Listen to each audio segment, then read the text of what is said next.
I know when we started this process, the search committee members knew what it took to be a successful football program. And at the end of the day, at the end of the process, I know we got a guy that knows what it takes to be a successful football coach here at Erie Community College. Stressing the academics, stressing the local recruiting, stressing the local promotion of our student athletes, bringing in teams from out of the region and representing the college with great pride, great tradition, great sportsmanship. I said this to Scott last night. I know 110% that I have the coach that's going to take this program in the right direction. I want to thank first Coach Dennis Green for, if he did not interview me back in 2000 with a gentleman that I got to know very well, Tony Paglia, right out of Lackawanna, New York, and all I had with me was heart, a little experience, and I was ready to run through a wall for this place. Well, that mentality has not changed. And now the focus is, what do we run through? We run through opportunity to get to potential, and that's where we are today. This is an opportunity for not only me and my family, but for the young people of Western New York to not only to develop, but to come to one of the top institutions in the country for the transition from high school to the two-year program onto the four-year institutions where they will start their lives and we will produce great citizens. What are the things that we want to do as a community college, as the first phase of a four-year process for students, whether you're coming here to get an associate's degree, a certification, or go on to get your four-year degree, a PhD, whatever it is you want to do. You start here, you go anywhere, but you first have to know how.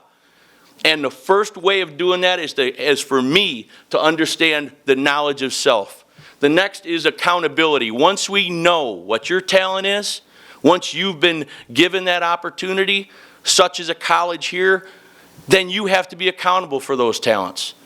That's the responsibility of an institution like this. That's why this is so important. It's not football, it's a total life experience that we're talking about right now. And the last part for me is team. And I believe there is an I in team. I believe the I in team is individual investment.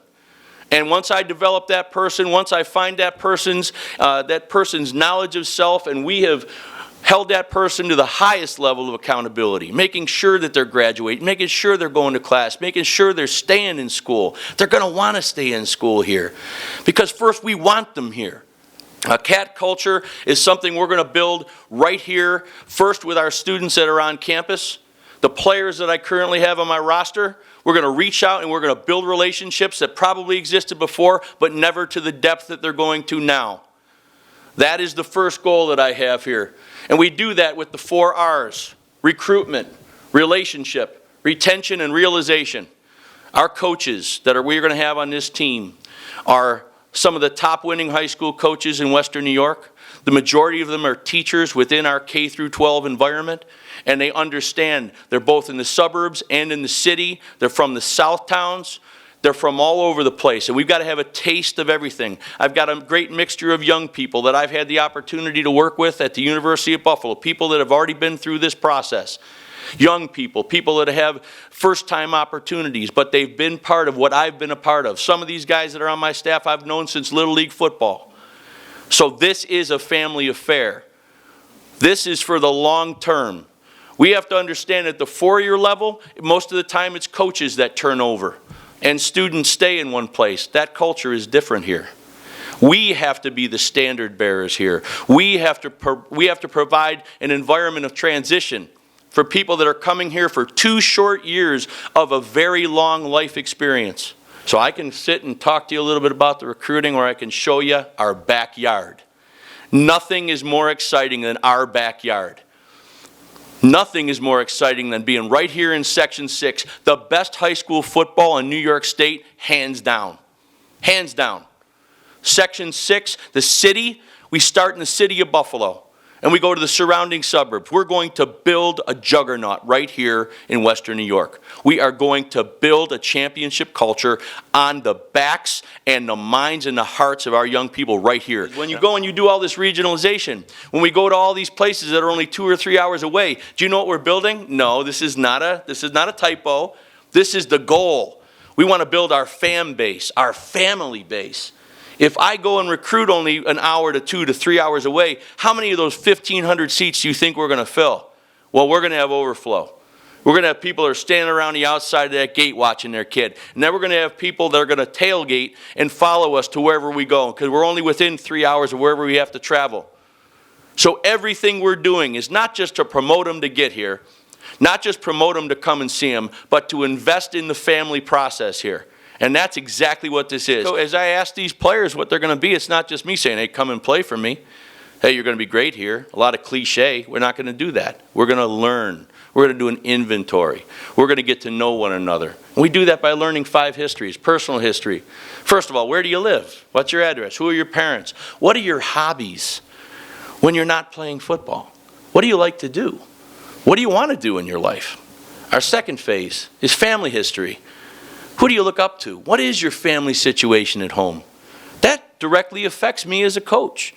Because if I know certain things that are positive, great, then we continue those things. If I know you haven't had access to certain things, then that's what my coaching staff has to prepare for and be when you get here.